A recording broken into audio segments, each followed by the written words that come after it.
Welcome to El Regnum channel. If you are new to this channel, please do not hesitate to click subscribe and hit the notification bell for you to be more updated of the coming videos.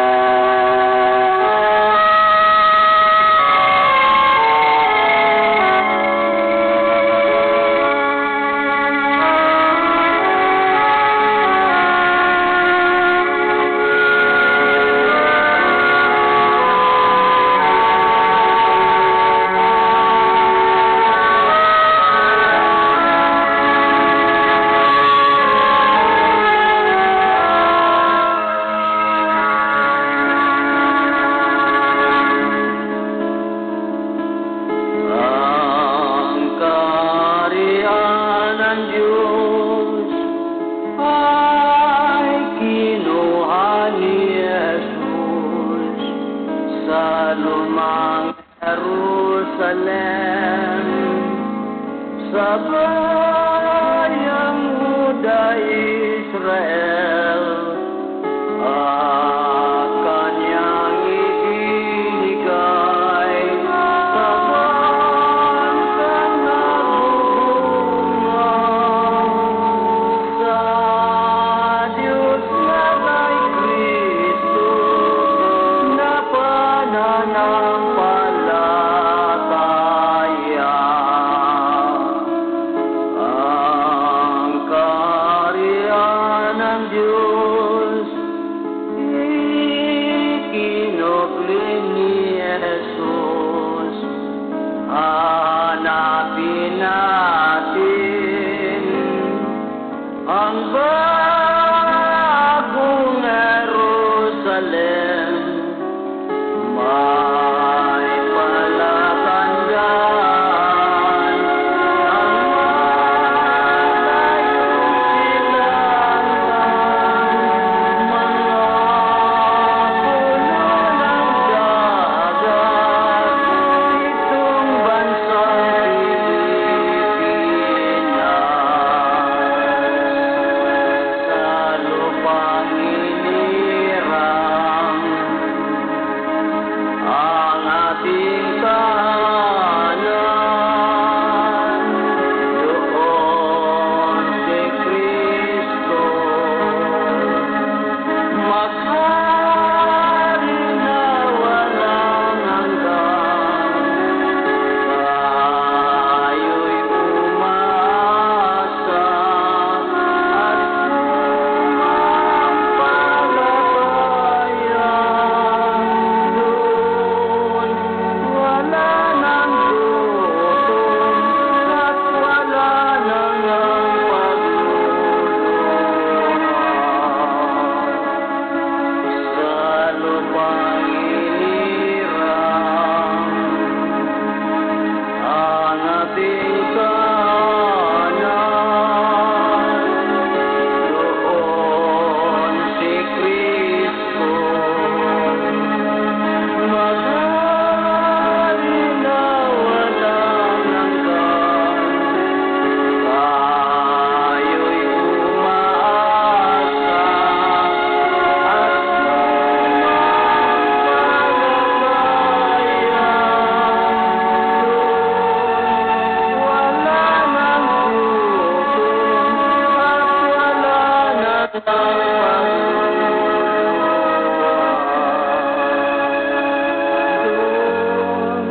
Doon wala nang gutom at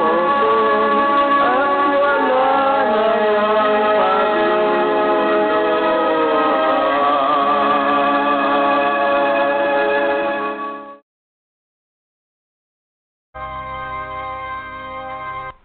Mga igsoon, mayong hapon kaniyong tanan, Luzon, Visayas o Mindanao.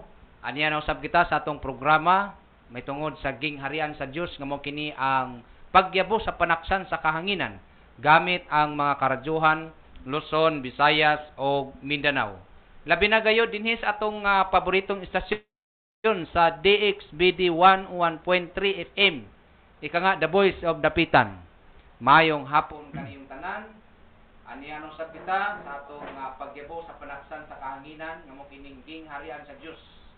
apan sa dili pa kita magapadayon sa atong programa, may tungod sa gingharian sa Dios, isip pagtahod o pagyukbo sa atong labang magtutudlo, mahal na Hari Philemon Ondok Riam Bonanza, nga mo kini ang supreme founder sa gingharian sa Dios. O siya po usab ang founder, chairman, president sa duha ka kumpanya, the Royal Alpha Omega Ring Trading Corporation and Philippine Deuterium Development and Management Corporation. Si mahal na Hari Philemon Ondok Riam Bonanza ang nakatukod o nakapagparehistro sa Securities and Exchange Commission aning duha ka kumpanya o kining mother organization nga mo kaning Kingdom of God. Maayong hapon kanimo mahal na Hari diya sa temple sa Purok New Jerusalem, Talisay, Dapitan City, uban sa imong mga mahal na rayna, mga nanay, maayong hapon diya sa temple o usab sa 12 ka mga anak ni mahal na Hari nga mao'y mga pundasyon karon sa bawat region sa tibok Pilipinas, gikan sa Region 1 ngadto sa Region 12 kasama ang NCR, Caraga, no? O kini inabagan sa 12 ka mga apostolis ni mahal na Hari nga gi-assign sa bawat region from Region 1 ngadto sa Region 12, NCR and Caraga. Usab sa atong mga provincial leaders nga gi-assign ni mahal na Hari isip mga propeta, maayong hapon, o usab sa atong mga evangelical nga assigned leader sa bawat lungsod sa tibuok Pilipinas, o usab sa atong mga pastor nga mga gi-assign sa bawat barangay sa tibuok Pilipinas, maayong hapon usab, o ingon man sa atong mga members, mga Deuterium beneficiary, maayong hapon kaniyong tanan gayud nga tigpaminaw o naglantaw niining atong programa may tungod sa ging aniya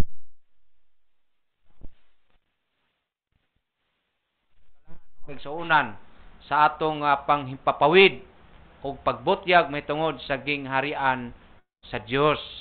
Mo kana mga kagalaan. Ug usab maayong hapon sa atong manager, sir, maayong hapon. Si Sir Charles Perolino, uban sa iyang pinalanggang asawa usab si Ma'am, maayong hapon.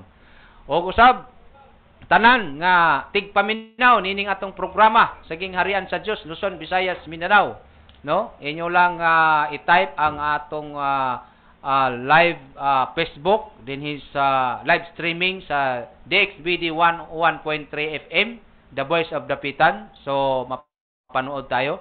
Ug ingon man sa ato ang Facebook account Evangeline Ga Proseso. So wala tayong account ngayon kasi lubat gawa nung nag-attend tayo ng monthly meeting sa atong provincial leader sa Occidental Zamboanga del Norte. So nausab sa ato ang lawa karon ang atong General Secretary si Reyna Evangeline Ga Proseso. So patawad mga kapatid, mga leaders Luzon, Visayas, Mindanao na hindi muna natin mabasa ang atong mga naghatag og kinabuhi ni atong programa mitungod sa gingharian sa Dios. So siguro ugma babawi tayo dahil galing pa kami sa biyahe no sa Occidental. So karon kauban nato ang usa sa ato ang apostolis ni mahal na Hari, assigned leader from Region 2, si Haring Edgar Ligutom, na siya po ang ating regional director at the same time general secretary sa The Kingdom of God, general secretary sa atong duha ka kumpanya, the Royal Alpha Omega Ring Trading Corporation and Philippine Deuterium Development and Management Corporation.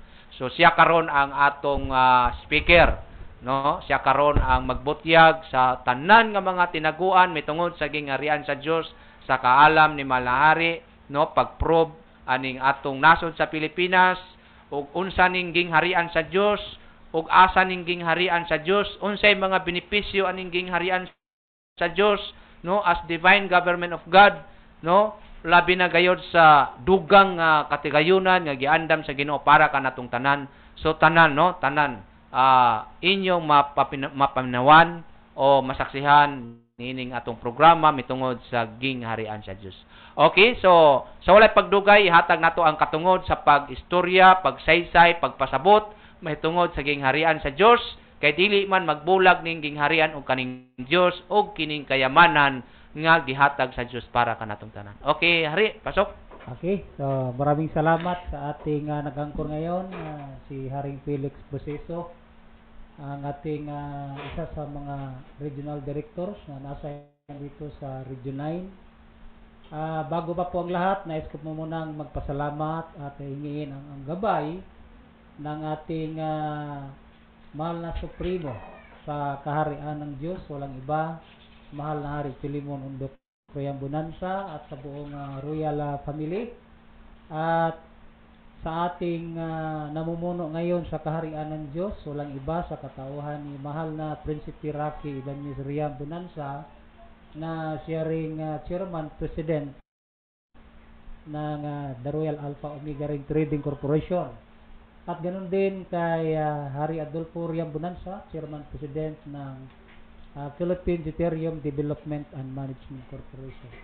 Sa lahat ng buong First Royal Family, sa aking mga kasamahan sa bawat rehiyon, mga regional directors, mga apostolis ng ating dakilang guro, sa lahat ng mga provincial leaders, municipal leaders, hanggang sa mga barangay leaders sa Divino Gobyerno ng Diyos o kaharian ng Diyos. At sa ating ding station manager na si Sarah Perolino at sa buong pamilya, at sa lahat ng nagsubaybay sa ating programa sa kaharian ng Diyos, kapagpalang oras po sa ating lahat. So itatagalog ko na lang po kasi may mga special request din sa ibang mga lugar na palaging nagsubaybay sa ating programa. So anyway, kasi meron namang ibang mga araw na Cebuano version ang preaching ng kaharian ng Diyos.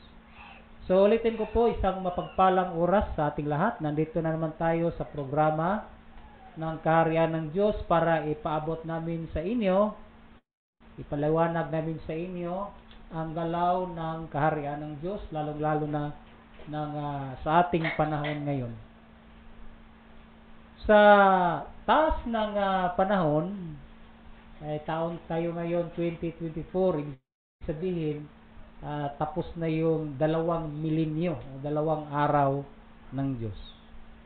So marami pa rin ang hindi nakaintindi sa takbo ng panahon, marami pa rin hanggang ngayon ang naghihintay sa pagdating ng Kristo at sa pagdating ng kaharian ng Diyos. Kaya kahit linggo-linggo man mga tao sa iba't ibang mga denomination ay siyempre nagsisimba ng Diyos sa Diyos at humihingi pa rin na hinihingi pa rin ng mga tao ang pagdating ng kaharian ng Diyos. Ngunit ang hindi nila alam na matagal na po itong dumating, lalong-lalo na dito sa bansang Pilipinas. Kailan ba ito dumating? Yung paglipat ni Kristo sa kaharian ng Diyos na noon ay nasa bansang Israel.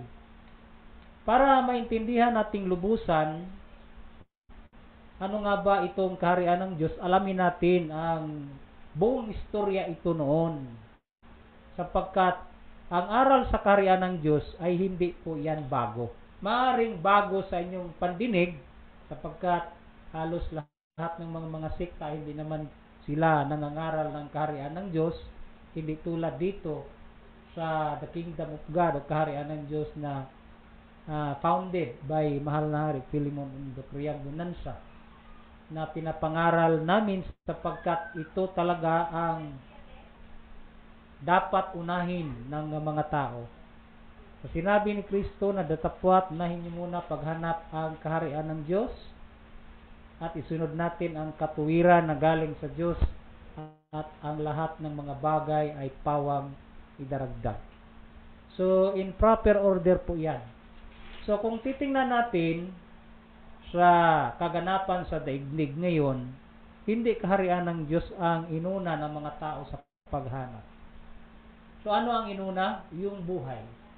Kaya priority talaga ang paghanap buhay para mabuhay. Kaya yan ang naging normal na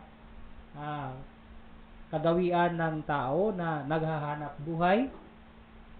Kaya hindi nakita ang kaharian ng Diyos. Kaya hindi pa rin matuntun natin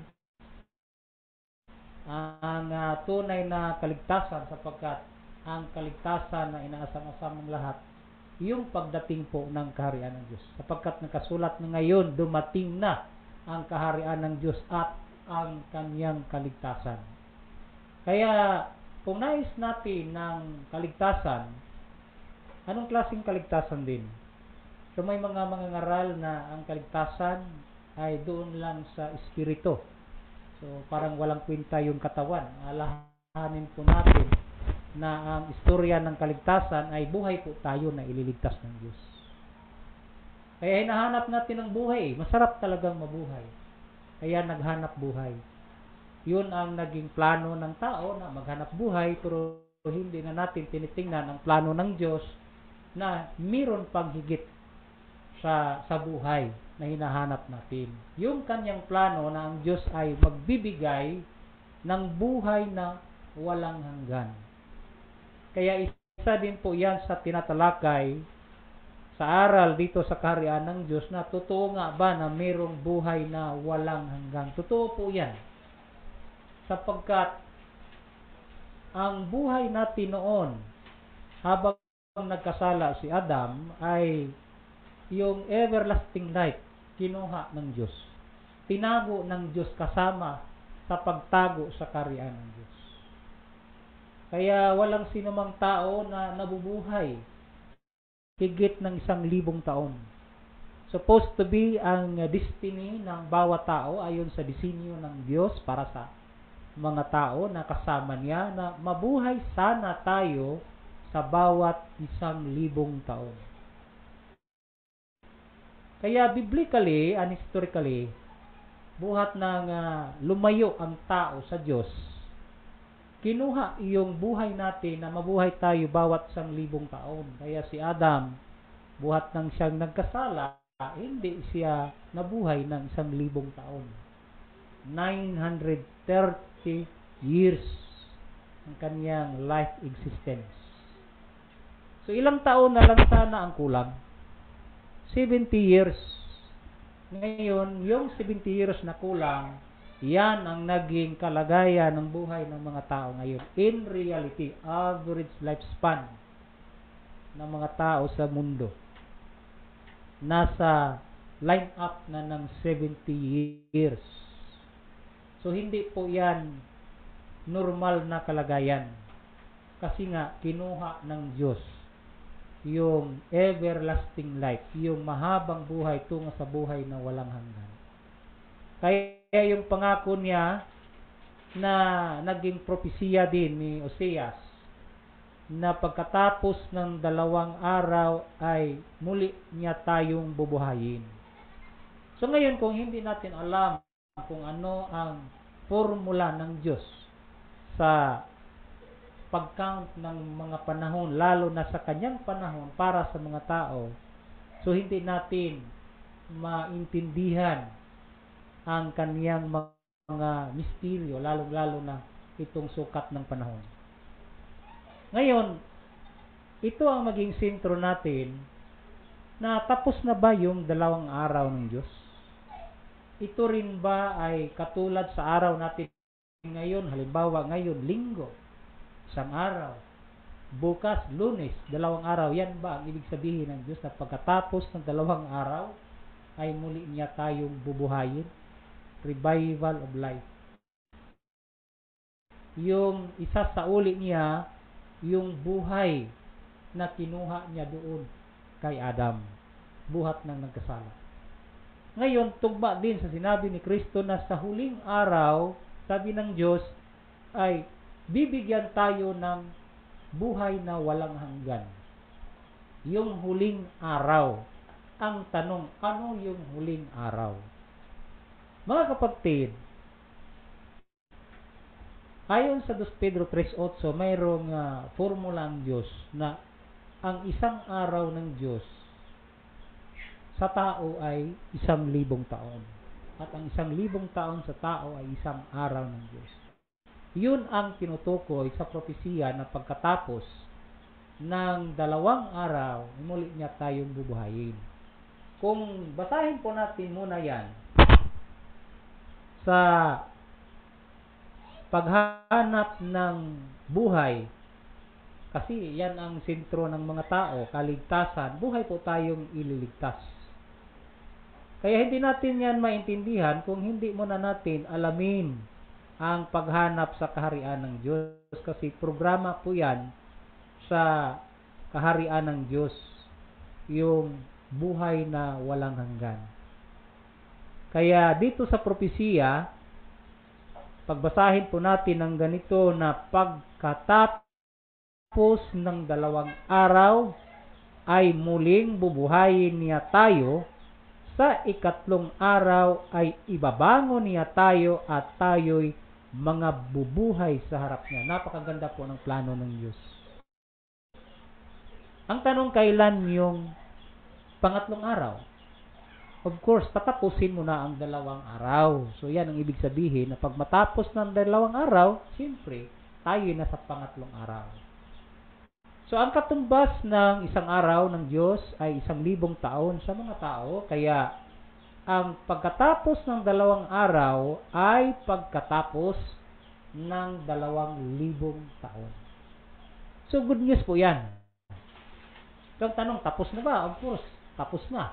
Bakit? Ang taon natin ngayon, year 2024 years. Ano ba ibig sabihin ng 24 years?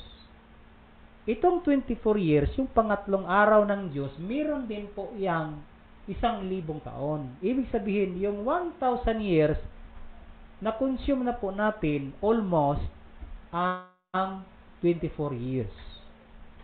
Sa makatuwid bagay, ang panahon natin ngayon, ang year 2024, ay nasa 3 araw ng Diyos. Ito yung 1,000 taon sa paghahari ni Kristo, na ang kanyang programa ay pagbibigay ng buhay na walang hanggan. Ito yung sinabi ng Diyos na huling araw. Yung pangatlong araw, ito ang huling araw. Kaya mapalad ang henerasyon natin ngayon sapagkat maraming mga pamamaraan ng Diyos na pinagkaloob ng tao na kahit anumang mga sakit na mga critical, cancer man o ano paman, ay napakadaling gamutin. Noon kasi pag salitang cancer, medyo walang lunas.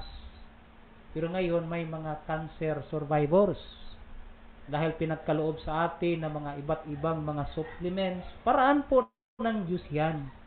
Tugma sa kanyang programa na muli niyang ibabalik ang ating buhay sa huling araw. Kaya nga dito sa kaharian ng Diyos, hindi natin din, kung hanap natin ang mga karagdagan, hindi lang karagdagan sa material, kundi karagdagan din sa mga bilang ng ating buhay na hindi na yung limited. Na magkakaroon tayo ng mahabang buhay, na maninirahan tayo initially ayon sa programa ni Kristo, kasama niya sa loob ng 1,000 taon. So, bakit ang paghahari ni Kristo ay sa loob ng 1,000 taon? Ano ang kanyang punto dito? Kung basahin muna natin, no? Kasi nakalagay dito, mapalad at banal ang makalakip sa unang pagkabuhay na maguli. So bakit tinawag itong unang pagkabuhay na maguli? Sapagkat ito yung kauna-unahang pagkakataon na pagkatapos ng 2,000 taon o pagkatapos ng 2 araw ay ibabalik sa atin yung buhay na walang hanggan. Kaya mapalad tayo. Sasabihin namin sa karya ng Diyos, sa mga nakakinig ngayon, sa lahat ng mga henerasyon, tayo yung pinakamapalad kasi nakapasok na tayo sa huling araw ng Diyos. Kaya sabi diyan, mapalad at banal ang makalakip sa unang pagkabuhay na maguli. Sa mga ito'y walang kapangyarihan ang ikalawang kamatayan, kundi sila'y magiging mga saserdote ng Diyos at ni Kristo at maghahari kasama niya sa loob ng 1,000 taon. Kung sa loob lang, ibig bang sabihin, ito na rin ang follow-up question. Kasi nakalagay dito, maghahari si Kristo sa loob ng 1,000 taon. Ibig bang sabihin, after 1,000 years, wala nang paghahari. Maging taliwas ato sa sinabi ni Daniel na ang Diyos ay magtatayo ng isang kaharian ng walang hanggan o everlasting na kaharian. Pero ang tanong, bakit meron dito nga panahon na maghahari si Kristo kasama sa kanyang mga alagad, kasama sa kanyang mga tao sa loob ng 1,000 taon? Para malaman ng tao o ng mga tao na naibalik na nga sa atin yung mabuhay tayo bawat 1,000 taon. Ngayon, sino naman ang magbabalik?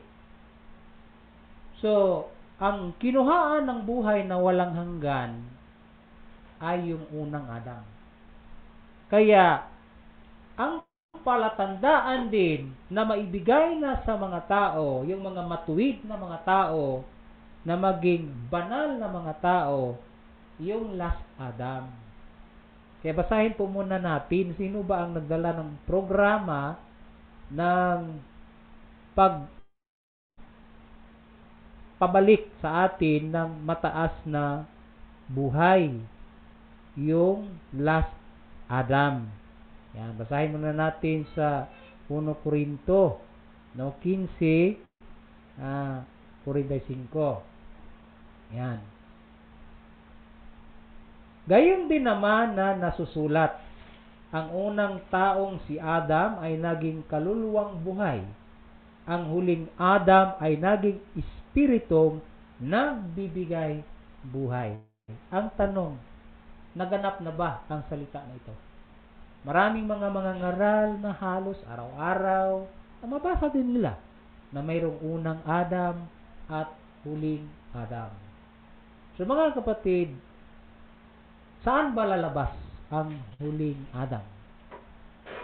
Ang huling Adam, lalabas yan sa isang lugar na tinaguriang Bagong Mesopotamia. Ibig sabihin, isang lugar na napalibutan ng 2 ilog na tulad noon, yung lumang Mesopotamia ay napalibutan ng isang isla o lugar na napalibutan ng 2 ilog, Tigris at Euphrates. So, yun ang istorya ng unang Adam. Ngayon, mayroon bang huling Adam na lalabas? Kaya ang hindi alam ng mga tao, lalo na dito sa dapitan, na itong lugar na ito na ginawang banal na syudad ng ating mahal na Pangulong Marcos, itong Dapitan City, ginawang banal na syudad sapagkat ito yung nakatago na Bagong Mesopotamia. Sino ang nag-reveal? Walang iba. Last November 21, 2013 ay talagang nai-reveal ni Mahal na Hari na ang banal na syudad ng Dapitan ay siya ring Bagong Mesopotamia. Kaya hindi po namin ikinahiyang sasabihin sa inyo na ang gumanap ng huling Adam para maibigay yung buhay na walang hanggan sa mga tao, walang ibang gumanap at wala na rin ibang gaganap sapagkat tapos na ang kaganapan. Walang iba, si Mahal na Hari Pilimon Undok Riam Bunansya na siyang nagtatag sa kaharian ng Diyos. Kaya napakagandang programa sa kaharian ng Diyos na hindi lang yung panghahanap buhay ang hanapin ng mga tao. sapagkat kusang ibibigay. Pero kondisyon. Anong kondisyon? Dapat sundin din natin yung criteria kung paano natin ma-achieve ang mahabang buhay, paano tayo magkaroon ng buhay na hindi mo na kailangan maghanap buhay. So, ang criteria dyan, na lahat ng mga bagay ay pawang idaragdag. Yung salita kasi, Harry Felix, yung pawang, hindi mo pinaghirapan. Pawang idaragdag. Pawang idaragdag. Ay salita, at lahat ng mga bagay ay pawang idaragdag. Kasi yung paghanap buhay ngayon sa iba't ibang mga parte ng buhay natin, talagang pinaghirapan yun. So, hindi siya pawang. Kasi talagang pinaghirapan. Yung lahat ng bagay ay pawang idaragdag kung masunod po natin yung criteria ng Diyos. Dapat unahin nyo muna paghanap ang kaharian ng Diyos. So ngayon, ano ang katumbas ng paghanap? Intindihin natin. Hindi naman sa mata yung physical na talagang paghahanap natin. Alamin natin kung ano ang istorya ng kaharian ng Diyos. Kaya noon at ngayon, dugtong yan hanggang sa kinabukasan. Kasi pag nahanap natin ito, yung salitang lahat ng mga bagay ay pawang idaragdag, kasama na po yan yung tinatalakay natin ngayon na muli tayong bubuhayin ng Diyos. Bakit? Patay ba tayo ngayon na muling bubuhayin? Kasi pag-asa yan, yung panay araw-araw. Ito yung realidad, ulitin ko.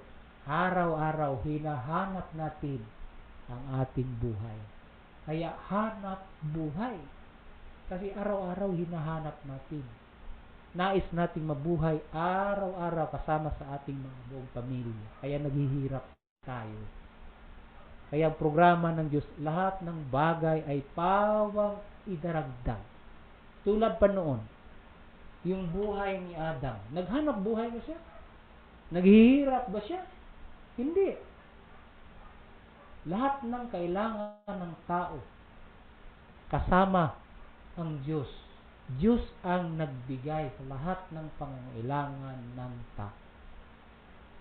Ngayon, naging kulang na sapagkat nahiwalay na tayo sa Diyos. Ibig sabihin, nahiwalay tayo sa anumang mga plano ng Diyos. Kaya yan mga hangarin ng mga iba't ibang sikta, pinarami ng Diyos at iba't ibang mga sikta, hoping na ang mga tao ay maibalik sa Diyos.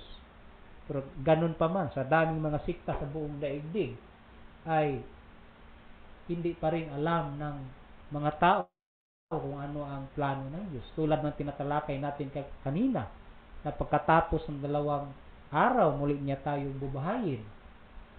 So, ang ibig sabihin yon, ibabalik yung buhay ng tao na noon ay kinuha ng Diyos sa katauhan ni Adam. Pero ano ang sinyalis na maibalik sa tao yung mabuhay tayo ng 1,000 taon? Imagine, mabuhay tayo ng 100 years old, hindi lang dyan, mabuhay tayo na ang edad natin aabot ng 200 years old. Wala bang nangarap na mahaba na mataas na buhay? Mabuhay tayo ng 300 years old, 400, 500. Si Adam nga 930 eh. Si Matusila 969. Hanggang sa mabuhay tayo na mayroong kapasidad ang ating katawan na mabuhay tayo sa loob ng 1,000 taon. Now, speaking of Bible, 4 factors yan. History, prophecy, mathematics, kaya may mga sukat ng panahon, at siyensya. So, ang tanong, scientifically, meron kaya tayong capacity na mabuhay ng 1,000 taon? Yes. Bakit ang tao namamatay? Of course, tumatanda. Bakit ka tumatanda? Yung pagtanda ba, normal ba yan sa tao? Kasi yung si Adam noon, kahit 900 years na siya, hindi tumatanda. Kasi yung pagtanda ng tao ay scientifically tinawag yan na old age illness. So ngayon, may pangako ng Diyos na yung pagtanda din ng tao ay muli tayong babata. Imagine ha, yung kanyang programa na mabuhay tayo sa loob ng 1,000 taon. So ngayon, ano din ang maging kalagayan ng ating katawan? Kung mabuhay tayo sa loob ng 1,000 taon, scientifically, ano din ang maging kalagayan ng ating katawan? Kaya meron ding mga pagbabago na mag-undergo ang ating katawan ng mga pagbabago scientifically pag masunod natin ang procedure ng Diyos. So ano yung pagbabago? Muli tayong babata kahit na 100 years old ka, pero kung maabutan ka ng mga pagbabago, may mga ibibigay ng Diyos na mga supplements, ay talagang mabago. Pati yung laman natin, yung mga kulubot na yung mga balat natin, ay mawala na yung kulubot. Pati na yung laman na tumatanda na, ay magiging bata yan. So ang tanong, nakasulat ba yan? Yes, nakasulat. Kung basahin muna natin yung Job 33:25. So, ito ang sabi, ang kanyang laman ay magiging sariwa kaysa laman ng isang bata.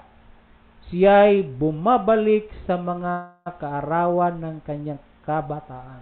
Programa ng Diyos yan. Maibalik tayo. Ibig sabihin, ito din ang sinasabi ni Malnari sa amin noon, na kahit 100 years old, mayroong pamaraan ng Diyos na ibibigay sa atin, kung ano man yun, unti-unti, ipagkaloob niya, na muli tayong babalik sa edad na, yung physical appearance. Sa 35 years old, isang tao na mula bata hanggang dumating siya ng 35 years old na hindi nakaranas ng sakit, walang bisyo, so bata. So yan ang pangako ng Diyos na muling babalik ang ating laman sa kaarawan ng ating kabataan. So hindi ba na may sabihin yung matanda ay magiging sanggol? So yung laman, scientifically, may basis every 120 days. Every 120 days, ang ating dugo ay babata. So hindi siya babata pag maging marumi na yung dugo natin. Kaya nga may mga pagkain na pinaiwasan ng Diyos, tulad sa pagkain ng karning baboy. Para sa iba, masarap yung karning baboy. May mga pagkain na dapat nating iwasan.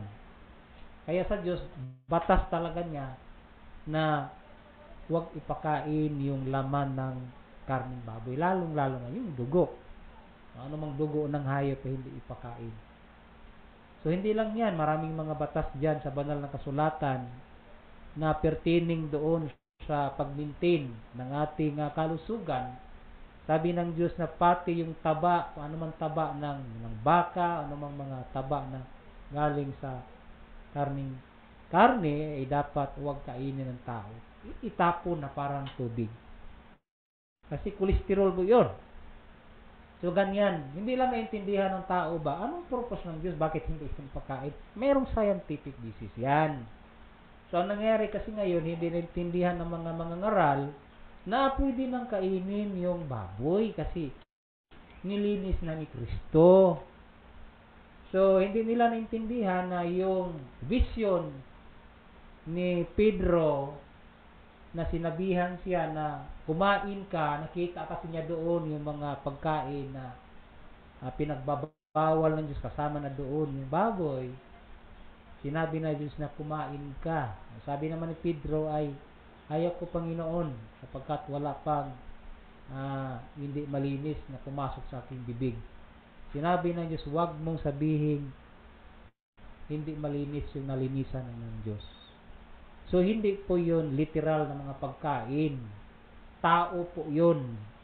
Na wag nating, dahil kahit yung mga ibang grupo ng mga tao na naniwala din ni Kristo, sila ay magiging banal.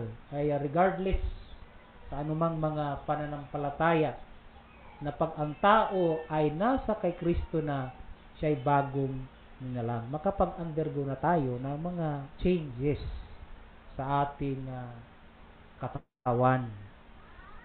Kaya yan po ang isa sa napakaraming programa ng Diyos na dito sa kaharian ng Diyos, yung pagtatalakay ng buhay na walang hanggan. Initial po na tayo'y maging kasama ni Kristo sa kanyang paghahari sa loob ng 1,000 taon. Ang tanong, naganap na ba yan o hihintayin pa? Nandito na po yung kaharian ng Diyos. May namuno na sa kaharian ng Diyos. Ibig sabihin, yung programa na yan, kung hindi natin tatanggapin, ay walang silbi din. Kahit nandito na tayo sa panahon na ibabalik yung buhay, na mabuhay tayo bawat 1,000 taon, tapos i-reject din natin, kasi ang paniniwala natin ay ayaw ko magkaroon ng buhay na walang hanggan. Gusto ko, ganito lang yung edad ko, tapos wala na. Karapatan mo rin yan. Pero yung programa ng Diyos ay magbibigay siya ng buhay na walang hanggan. Kaya yun ang kaniyang pahiwatig na maghahari siya ng 1,000 taon. Pero hindi ibig sabihin pagkatapos ng 1,000 taon, wala nang kaharian ng Diyos, wala nang paghahari ni Kristo. May nakasulat, at sila'y maghahari magpakailan-kailanman. Kaya napakaganda. Kaya nga, kung mayroong mang mga pamamamaraan na pinagkaloob ng Diyos, so sa nakikita ko, yung mga napakagandang mga supplements. Halimbawa, hindi naman ako nagpro-promote mga kapatid. May mga testimonial ba, scientifically, paggamit ng barley, so ano pa mang mga maraming testimonya na nakapagpagaling, no, sa ating mga karamdaman. So noon kasi walang ganyan eh. Bakit nagsilabasan yan ngayon? Sapagkat tugma yan sa programa na paano tayo mabuhay ng matagal. Paano tayo magkaroon ng buhay na walang hanggan. Scientific po yan, hindi po yan magic. Meron tayong gagawin. Kasi ang kaligtasan, mga kapatid, kung wala tayong gagawin, paano ka maligtas kung walang gagawin? So, ang kaligtasan, ang istorya ng kaligtasan, dapat gagawin sa tao. So, ngayon, paano ba niligtas ang pamilya ni Noe? So, ginawa yung arka ni Noe. Paano ba niligtas ng Diyos ang kanyang mga anak doon pa sa Egypt? Talagang sa pamagitan ni Moses, kinuha ni Moses, pinalabas ni Moses sa Egypt. Kaya ang kaligtasan, mga kapatid, ay hindi po yan na basahin mo lang, i-claim mo na, tanggapin natin ang ating Panginoong Hesukristo. Common ito eh. No? Ito yung mga, hindi naman tayo naninira, pero ito yung mostly na naririnig natin na pagtanggapin lang natin ang ating Panginoong Hesukristo na tagapagligtas, ligtas ka na. Imagine, ganun lang. Ganun lang kasimple na hindi mo gagawin. O tinanggap mo nga si Kristo na tagapagligtas, pero panay kain ka karning baboy. Ligtas ka pa rin. Wala pa rin. Kaya nga, ang punto ko, mga kapatid, dito, na yung kaligtasan ay gagawin din ng tao. Anong gagawin? Balik tayo doon sa pinaka-basic. Datapwat, hanapin nyo muna ang kaharian ng Diyos. So, hindi na po ito mahirap sapagkat dahil sa social media ngayon, meron ng mga radio station, television station, yung media. Kaya, sa ganitong paraan, madali na nating mahanap ang kaharian ng Diyos. Kasi may mga ngaral na sa kaharian ng Diyos. Nasaan nga ba ang kaharian ng Diyos? Ay wala doon sa impapawid. Dito lang sa daigdig. Particularly, dito na sa bansang Pilipinas. Buhat ng kinuha ito ni Kristo mula sa bansang Israel. Huwag na kayong maghanap sa kaharian ng Diyos sa bansang Israel. Wala na po doon. dito na sa bansang Pilipinas. So ngayon, ano ba ang kaharian ng Diyos? Sistema po yan ng panggobyerno ng Diyos. Kasi yung salitang kaharian man ng tao, kaharian ng Diyos, yung word na kaharian, sistema po yan ng panggobyerno. Okay? Since kaharian ng Diyos, sistema po ng panggobyerno ng Diyos. Kaya, divino gobyerno ng Diyos. Kasi pag gobyerno, may mga namumuno. Kaya nga, ang titulo ni Kristo sa kanyang pagbabalik, so mayroong tinawag siyang Lord of Lords, Kings of all kings. Hari sa mga hari. Pero ang pagkaintindi ng iba, yung mga hari na yan, yung hari sa Saudi, kasi may Kingdom of Saudi Arabia sila. Yung hari sa United Kingdom, na ngayon si King Charles. O hari man sa Brunei, kasi may hari din ng Brunei o sa ibang parte ng buong daigdig. So, hindi po yan. Yung titulo ni Kristo na hari sa mga hari, yung mga hari dyan, kasama ni Kristo sa loob ng kaharian ng Diyos. Hindi yung hari na hindi naniwala sa Kanya. So, tingnan mo itong yung sistema ng gobyerno natin ngayon. Sa barangay level ba lang, mga barangay captain. Diba, meron siyang sa isang lugar, isang province, mayroong pinaka-presidente ng mga kapitan. Ibig sabihin, kasama niya yung mga kapitan sa isang gobyerno. Kaya dito sa kaharian ng Diyos, si Kristo yung pinakamataas na hari. Kaya hari siya sa mga hari. So ngayon, sino yung mga hari na yan? Kasi ang gobyerno ng Diyos structural. So, mayroong mga hari sa barangay, mga hari sa municipal, mga hari sa province, mga hari sa region, at siya yung nagdala sa ulo, sa central office, kaya siya ang hari sa mga hari. Pinakamataas na hari sa loob ng gobyerno o kaharian ng Diyos. Maaaring sa ngayon, kayo'y nag-aantay kung ano nga ba ang itsura ng kaharian ng Diyos kasi ilang taon na rin ninyong naririnig ang aral ng kaharian ng Diyos. Matagal na. So ngayon sa loob ng 5 presidente na lang, okay, kasama na ngayon ang ating mahal na Pangulong BBM, diyan po natin makikita unti-unti, hindi naman bigla, wag naman kayong magmamadali. Na paano natin makikita ang paggalaw ng kaharian ng Diyos? Sa pamamagitan ng mga programa. So, ang unang programa, yung information program. So, anong klaseng information? Yung ano ang mga plano ng Diyos. Unang-una para sa bansang Pilipinas. Kasi, bawat Pangulo, may kanyang plano. Kung sino man maging Pangulo sa Pilipinas, sino namumuno, mayroon siyang sariling plano for 6 years. Kung sino man yung maging ulo dito sa dapitan, so mayroon din siyang plano. O di ba, hinihintay ng mga tao na habang nakaupo na yung mga pinili ng mga tao, hinihintay natin na yung kanyang mga plano ay unti-unting matutupad sa kanyang termino. So ngayon, inaasam-asam ng mga tao yan. Pero, hindi natin alam na kung ano din yung plano ng Diyos para sa buong Pilipinas. Kasi hindi natin inaalam.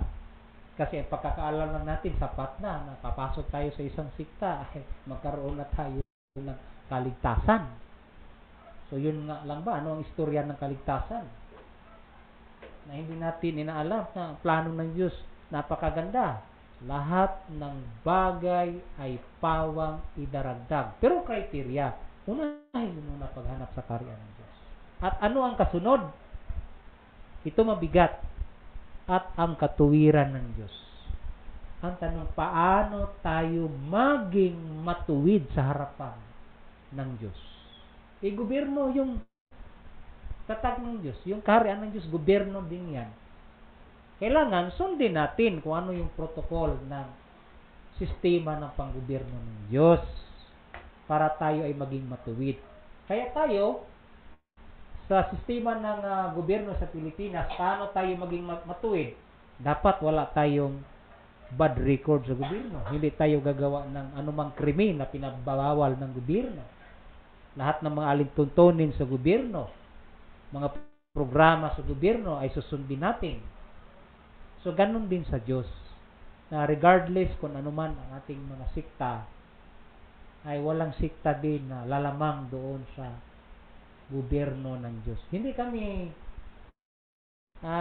nangangaral na pasok kayo dito sa aming sikta. Nandyan na kayo, mga sikta. Ang pagkaisahan natin, mga kapatid, yung plano ng Diyos. Hindi lang yung kung meron mang sikta na nakakaalam ng kabuuang plano ng Diyos, edi napakaganda. At least alam niya. Kung plano hanggang plano lang, ay paano din magpa-implement. So, sa kaharian ng Diyos, yung mga plano ng Diyos ay unti-unting pina-implement. Sino-sino ang mag-implement? Yung tinawag namin na mga leader sa kaharian ng Diyos. Kaya ang full implementation sa divino gobyerno ng Diyos, sa mga programa ng Diyos na alisin, napakaganda. Ano ang kabuang programa ng Diyos? So, basahin muna natin bago ako magtapos. So, paano ito matupad? Ito yung programa ng Diyos, mga kapatid, sa Revelation, no? 21:4. Ito ang kabuang programa niya. At papahirin niya ang bawat luha sa kanilang mga mata. At hindi na magkakaroon ng kamatayan. Bakit? Kasi ang kanyang programa, buhay na walang hanggan. Kasi ang kahuli-hulihang kaaway na lilipulin ng Diyos ay yung kamatayan. Ngayon kasi, of course, nandyan pa yung kamatayan eh. So, hindi pa siya totally nalipol. Kasi bago pa lang tayo nakapasok sa 1,000 taon. 24 years pa lang tayo sa 1,000 taon ni Kristo. Hindi naman yan bigla. Kaya sabi niya, at hindi na magkakaroon ng kamatayan, hindi na magkakaroon ng dalamhati. Ibig sabihin, yung kahirapan, yung hirap tayo sa buhay, kasama yan sa dalamhati. Yung meron tayong mga karamdaman, kasama yan sa dalamhati. Ibig sabihin, lahat ng klaseng kahirapan, mentally, spiritually, materially, physically, ay aalisin ng Diyos. O ng pananambitan man, o ng hirap pa man, ang mga bagay ng una ay naparang na. So, kailan yan aalisin? Nandito na po tayo napaloob sa programa ng 1,000 taon na napasok na yung 24 years, kaya 2024. Kaya ito yung programa niya sa loob ng 1,000 taon. Kaya ito na po yun. Kaya yung mag-i-implement yan, hindi sikta mag-i-implement yan, yung divino gobyerno ng Diyos. Kaya hindi man yan fully ma-implement kung wala tayong gagamitin sa material. Kaya ngayon, ang material sa kaharian ng Diyos ay hindi pa man absolutely dumating. Yan ang hinihintay natin. So, isa sa mga hinihintay natin sa material na bahagi, yung katuparan ng Deuterium Project sa Pilipinas. So, lahat ng mga beneficiaries, kasi panay tanong kayo, kailan ba hirap? Siguro dahil sa hirap ng buhay, di na nakatiis. Naging member na kami o naging beneficiary na kami sa Deuterium. Bakit wala pa? Ano yung pinapaliwanag namin? Na sa 5 presidente, mauna na ito si BBM. So, wala pa namang 2 years si BBM. Pero malapit na mag 2 years, is coming July. So, meron pang 4 na taon. So, wala na tayong, kaya pinapaalam namin sa inyo na hindi din magkamali yung hula na yung 5 may langis, 5 pangulo na mayroong langis. Kaya, yung 6 na taon, saka na kayo mag-question kung tapos na yung 6 na taon, wala pa rin nangyari sa Deuterium. Kaya ngayon, taon pa. Kaya marami pang magaganap sa basketball pa. Last 2 minutes, ang dami pang magaganap sa loob ng 2 minuto. Ayan pa kaya yung taon-taon na iisipin natin. Kaya yan po mga kapatid, na hango sa programa ng Diyos na ang panahon natin ngayon, yung sentro ng kaligtasan, yung buhay tayo na maging kasama ni Kristo sa loob ng 1,000 taon, na mabuhay tayo sa loob ng 1,000 taon, na wala yung binasa natin, na wala ng kamatayan, walang paghihirap. Ang katumbas sa binasa natin, yung kaligayahan in one word, na alisin na yung mga paghihirap, na maging masaya tayo. Siyempre, kung makatanggap ka ng share sa Deuterium lifetime, di ka kaya masaya. Magdalamhati ka pa ba? Luluha ka pa ba? Wala na. So ngayon, ang tanong din, kung makatanggap ka ng malaking pera, anong gagawin mo sa pera? Isusugal mo ba? Hindi pwede yan. So dapat i-invest mo yan. Anong invest natin? Kung ako lang tatanungin, invest ko yan sa good health ko. Bibili ako kahit gaano pa kamahal yung barley, bibili ko yan. So, kasi kung ano yung maganda sa ating katawan, ayun na, maka-afford na tayo. So kaya yung mga programa kasi ngayon na nagsilabasan, inline yan sa programa ng Diyos ng pagbabalik buhay. At tayo magpapasalamat sapagkat ganap na yung huling Adam sa katauhan, mahal na Hari Pilimon, Undok Bonanza. Okay, Hari, so ibabalik muna natin ito, yung mga karagdagan sa ating Regional Director dito sa Region 9, si Hari Felix Buseso, sa ngalan ni mahal na Hari Pilimon, Undok Bonanza, at ganun din sa buong pwersa ng Kaharian ng Diyos, sa ngalan din ni mahal na Prinsipe Rocky Bonanza, ang Chairman President ng Kaharian ng Diyos. Isang mapagpalang oras sa ating lahat at maraming salamat. Okay, dagang salamat Haring Edgar P. Ligutom, no? Talagang yan ang paliwanag niya na talagang maintindihan natin, lalong-lalo na sa ating mga kapatid na mga Tagalog, no?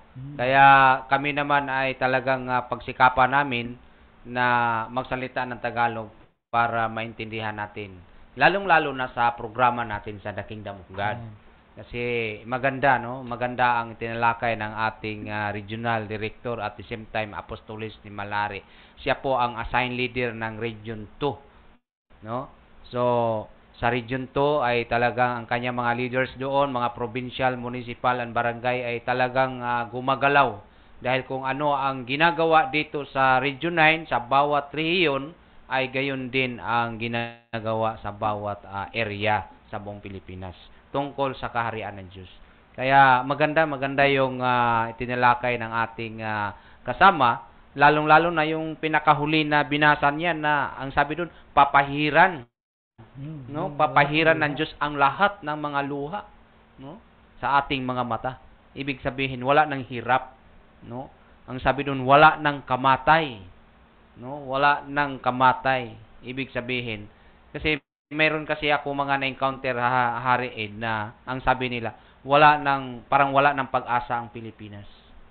Yan ang sabi nila. Wala na daw pag-asa ng Pilipinas. Parang nawala na silang pag-asa. Gawa ng mula sa unang presidente hanggang, sabi nila, hanggang ngayon, parang wala silang nakitang pagbabago. Talagang lubog na lubog ang ating bansang Pilipinas. Kaya yan ang dahilan ng sabi nila wala ng pag-asa. Pero may malaking pag-asa. Mayroon. Yung itong kaharian ng Diyos, ito yung pinakamalaking pag-asa. Yan ang malaking pag-asa. Kasi wala nang kamatay. Pahiran ng Diyos ang lahat. Ibig sabihin, lahat ng mga kahirapan natin, no, pagdating ng araw, ang Diyos ay magbibigay ng reward sa atin, bawat isa sa atin. Kasi yung kaharian ng Diyos, yun ang magbibigay sa atin ng pag-asa. Kasi gobyerno no? Gobyerno. Ang Diyos ang magbibigay ng pag-asa natin sa pamamagitan ng kanyang tapat na panunungkulan, no? Ng tinatawag na divine government of God. Kaya ang divine government of God talagang naplastar na sa ating bansang Pilipinas. Kasi lahat tayo, kahit anong sekta o grupo, hinahangad natin talagang dinadasal natin na naway ang kaharian ng Diyos ay mapasa atin. So dahil sabi ng Diyos kung ano yung hingiin ay ibibigay. Yeah, 1.5 hours tayo. kaya dito na tayo sa mga kaya maganda yung nilakay ng ating kapatid tungkol sa talagang ito na yung pag-asa ng lahat ng tao. Lalo na sa programa ng The Kingdom of God na yung Deuterium, matutupad yan. Kasi sabi ng Diyos, walang tuldok ni kudlit ang pagalaktasan, ang lahat ay matutupad. No? Kaya, tandaan lang natin. Kasi, sabi nga ng Diyos, sa 20 presidente na binigay ng Diyos dito sa ating bansang Pilipinas, 4 na lang. 4 na lang na presidente ang antayin natin. So, pagkatapos ng 4 na presidente, Kristo na ang maghahari sa kanyang kaharian. Kaya, sa loob ng 5 presidente, nakaprogram po yan, na mula sa 2022 until 2052, sa loob ng 30 years, diha natin makikita yung tunay na pagbabago. Diyan natin makikita ang tunay na pagbabago. Na lahat, sabi ng banal na aklat, ay papahiran ng Diyos ang lahat ng luha sa ating mga mata. No? Hindi yung baka sabihin nila, hariit nga kanang Diyos mula sa langit, bababa, nagdala ng panyo. Mga kwan yan, no? Programa. So, yung hindi naman na literal na talagang bababa siya. Kung halimbawa, kung ganyan mang isipin natin, ilang milyon mang tao sa Pilipinas, more or less 110 million. Oh. Kung bawat araw may pipila dyan na 1 milyon na luluha. Ay malaking trabaho sa Diyos pa ganyan. Kaya yung sa pamamagitan ng programa. Kaya yung na sabi mo kanina Hari na dahil din siguro sa mga nakikita ng tao na inobserbahan nila na yung kalagayan ng Pilipinas ngayon para bang pahirap ng pahirap. Pahirap ng pahirap. Kasi pag ang bigas na talaga ang tataas sa presyo, ang katumbas talaga diyan yung ay maiisip ng tao na ay pahirap ng pahirap kasi yung bigas pa lang ay pataas na ng pataas. Biro mo ang sabi ng di ba, sinabi din minsan kasi sinabi din na marinig din natin ng ating presidente na ang bigas ay baba ng 20 pesos per kilo. Pero parang inisipin ng tao na parang gagaan na sana ang buhay nila. Pero ngayon lalong pamahal ng pamahal. Paiyak ng paiyak. Wala nang pag-asa. Yun ang nila talaga. Kasi kumbaga kung titingnan din natin nga bakit nagkaganon, kasi kung wala ding iiyak, paano matupad itong programa ng Diyos? Kasi kung nakikita natin ngayon na gumaan na, so wala nang mangangarap, so hindi na matupad programa ng Diyos na lahat ng luha ay papahiran niya kung wala nang umiiyak. Ayun, yun naman. Kaya yan din mga kapatid na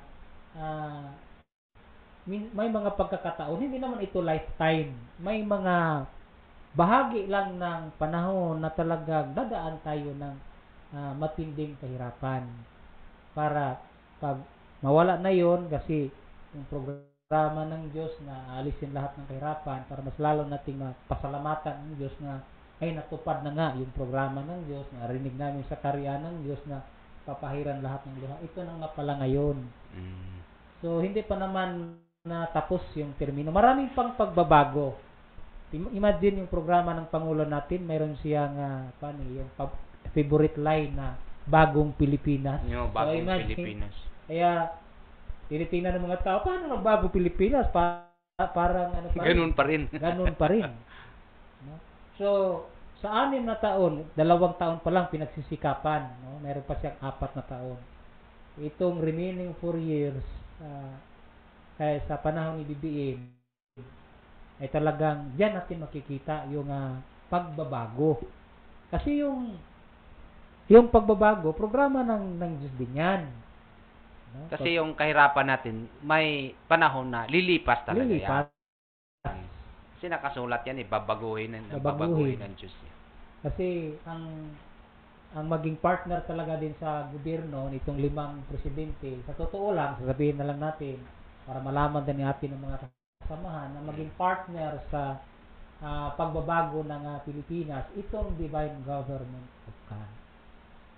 So ngayon, kung ibigay na ng Diyos yung sa parte ng material, makagalaw na tayo, lalong-lalo na yung mga barangay leaders natin kasi ang full implementation program ay wala sa region, so wala sa province, yung grassroots ng pagbabago talaga ay barangay.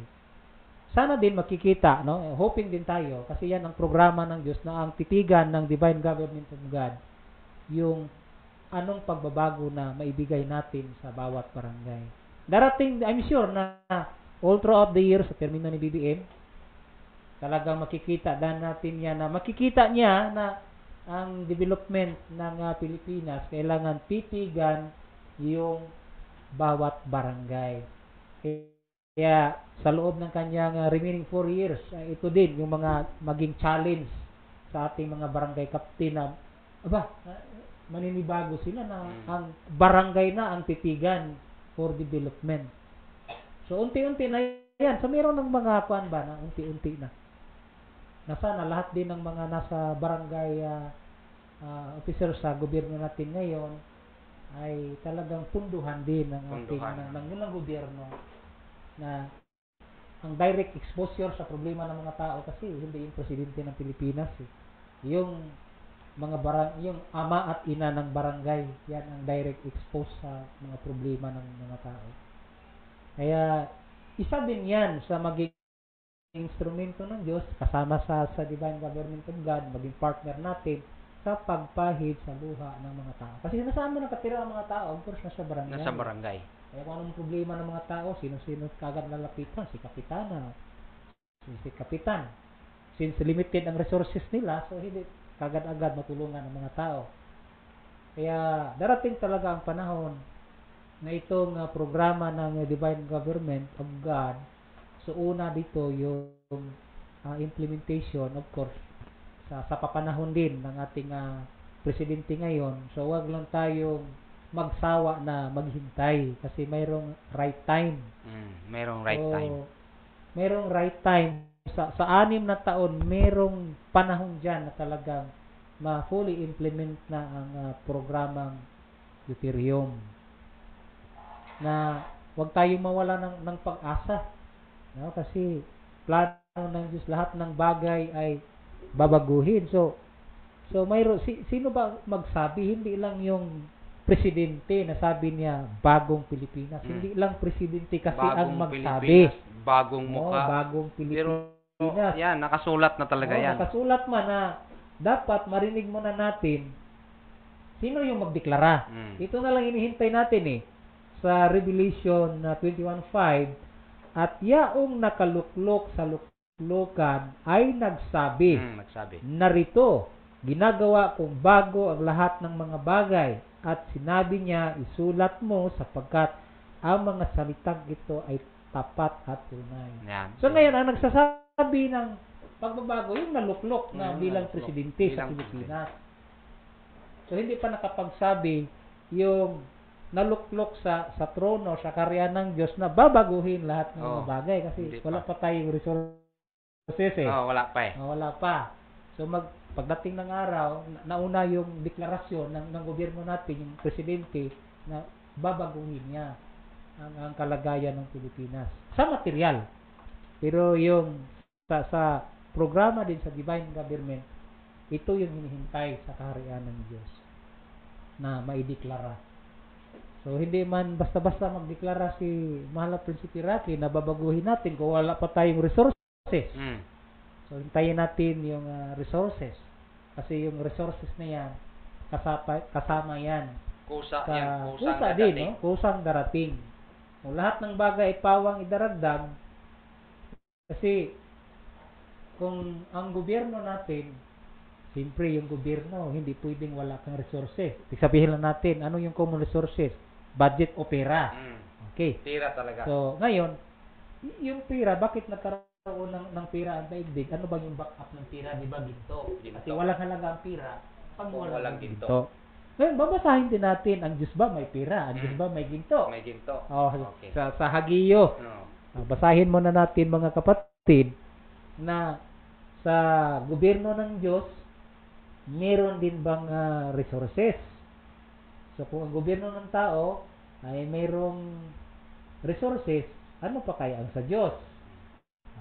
Ito sa Hageo 2:8, sabi, ang pilak ay akin. Di ba yung silver yan? Silver. Noon kasi yung salitang ginawang pera, mostly silver at saka ginto. Sabi niya, ang pilak ay akin at ang ginto ay akin. Akin. Sino nagsabi? Sabi ng Panginoon ng mga hukbo. Oh. O yan. So, may mga ginto. Kaya ito yung reality na ang bansa na pinakamaraming deposito ng ginto sa buong mundo, walang ibang bansa ang pinakamaraming deposito na ginto. Bansang Pilipinas lang. So bakit? Ibig sabihin, pwede tayong mag-imprinta taon-taon. Kung hindi nyo napapansin yung sikreto ng Pilipinas, since tayo yung pinakamaraming ginto sa buong daigdig, hindi nyo ba napapansin every December to January, bago ang Central Bank, panay printa ng pera. Pero sa ibang bansa, wala nang back to zero currency sila. Bakit? Wala nang gold back. Kasi expired na yung hirang nila dito sa Pilipinas. Hinintayin lang, no? Yung tamang panahon ba? Kung mayroong pera para sa gobyerno, kasi sinabi ng Diyos, si Kristo nagsabi, ibigay mo kay Caesar ang para kay Caesar. Ibig sabihin, magbigay ka ng tax sa gobyerno para may pera ang gobyerno.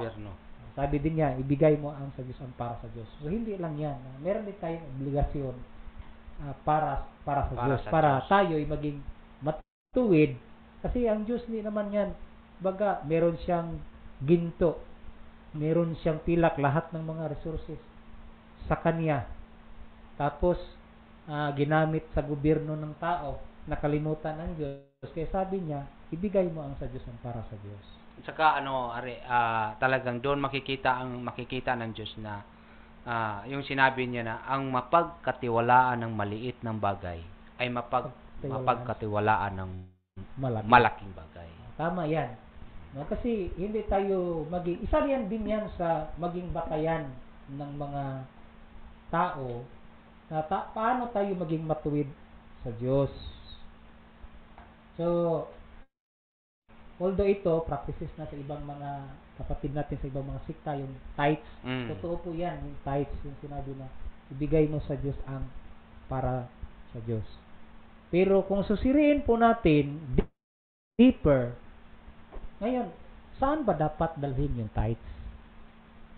So, sinabi ng Diyos, dalhin nyo sa aking bahay. Okay, speaking of bahay. Okay. Noong unang panahon, habang ang kaharian ng Diyos ay naitatag pa doon sa bansang Israel, ang tanong, nasaan yung bahay ng Diyos? Hindi ba ang bahay ng Diyos, hindi marami, isa lang.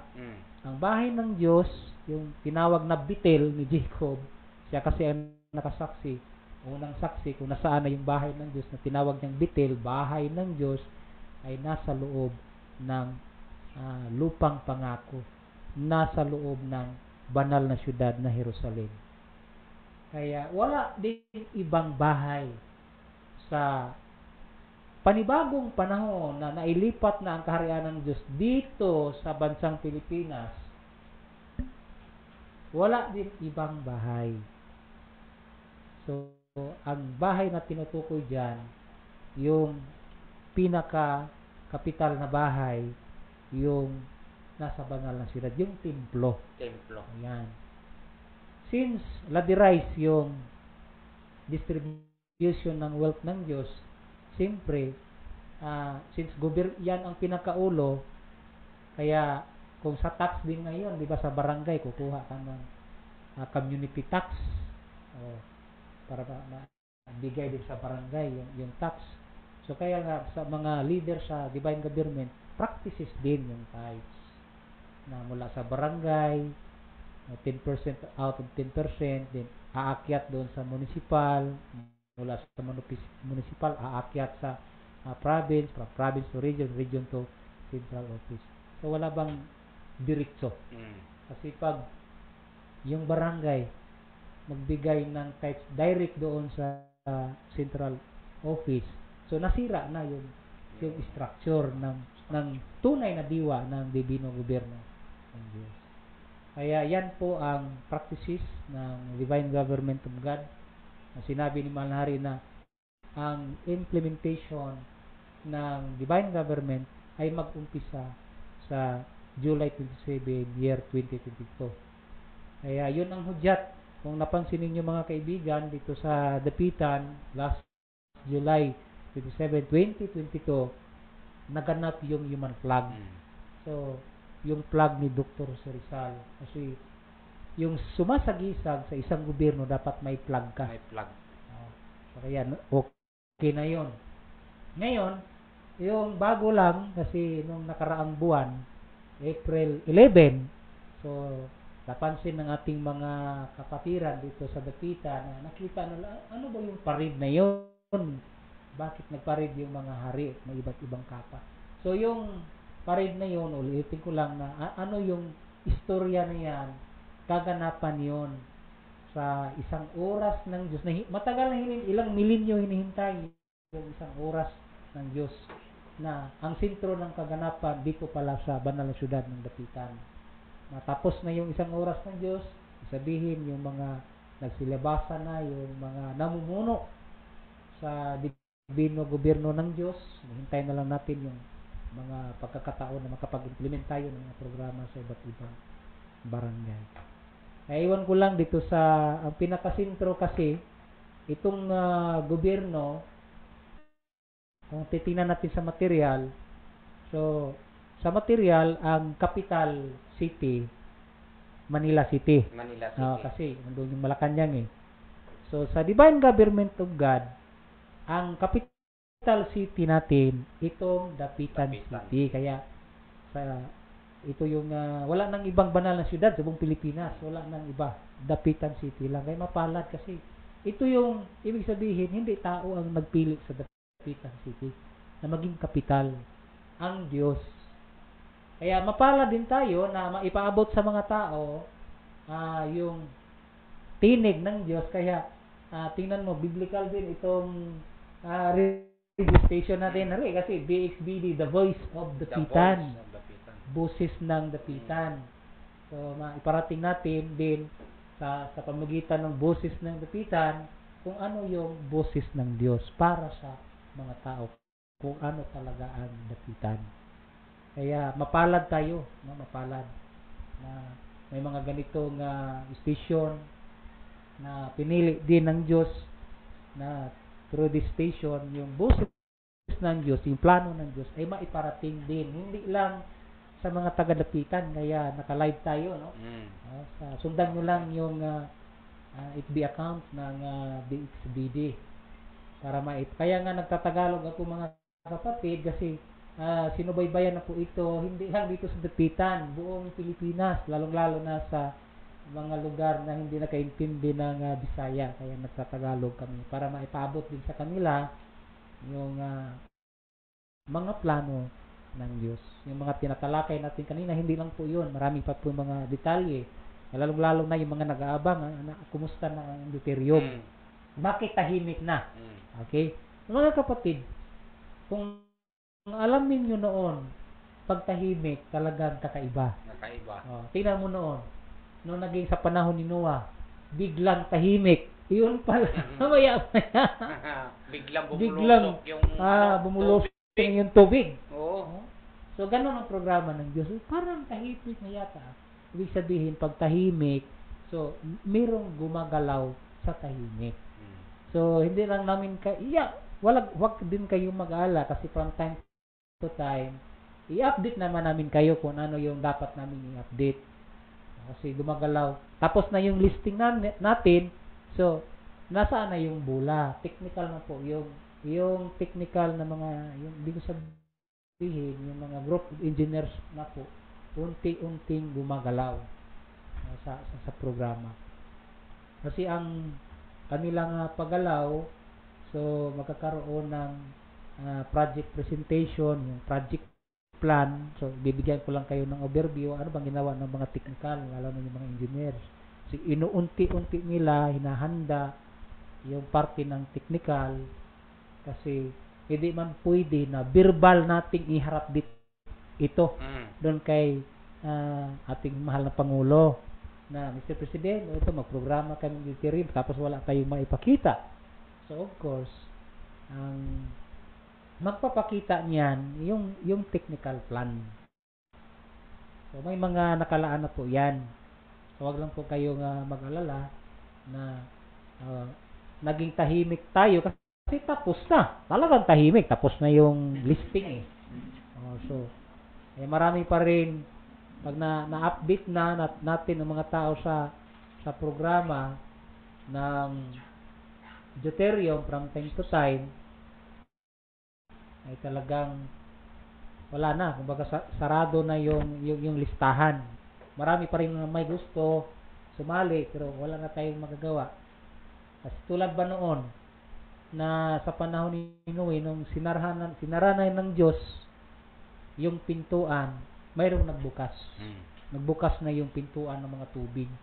Sa ngayon, ibig sabihin, pag sarado na yung listing, mayroon na nang magbubukas. Ano nang magbubukas?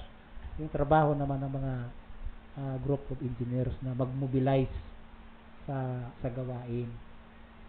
Kaya, silent for a while, kaya sabi ng iba, bakit si Pangulong BBM arang walang imik doon sa programang Deuterium. Tulad din noon nakita nila si Noah. Tapos na yung arka, bakit wala pa ring ulan? Walang imik. Kaya sila baka matulad, wag naman sanang matulad kayo noon na nakalista na kayo para bang noon yung mga tao na tumulong sa arka sila sana ang unang makapasok ay hindi na nakapasok. Hindi na tuloy nakapasok. Hindi na kasi hindi yung ginagawa nila ay hindi na maayos sa harapan ng Diyos. Kaya gawin na natin yung paghihintay. So while maghihintay, alagaan muna natin ang ating sarili, lalo-lalo ang ating sariling kalusugan. Yan ang priority. Kasi pagdating ng araw, aanhin mo yung meron ka nang gagamitin pero hindi ka enjoy na gagamitin yun kasi masyado kang pabaya sa katawan. So, huwag nating abusuhan yung katawan. Kaya na pa man maidaragdag mo rin. Malapit na yata 6:30.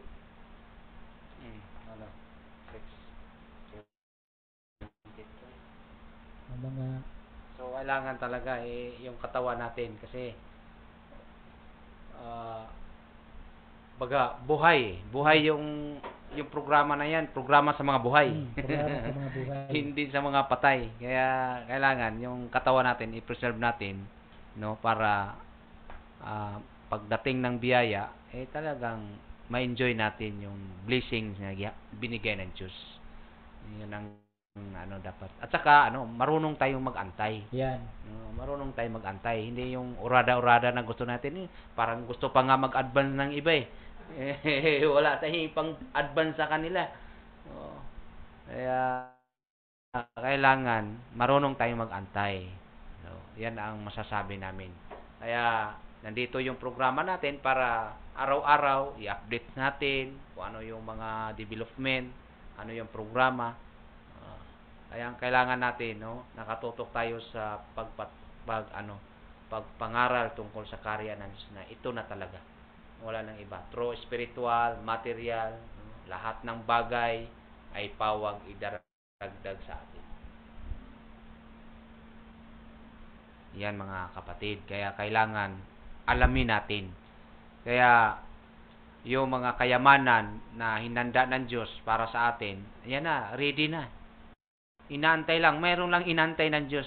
Kasi nakikita kasi ng Diyos na lalo na sa divine government, sa gobyerno ng Diyos, hindi pa kumpleto yung mga leaders natin. Kasi walang paglatayan yung mga blessings. Yan yung mga program, yung mga projects natin, lalo na yung mga financing, kung walang mga leaders. Tama.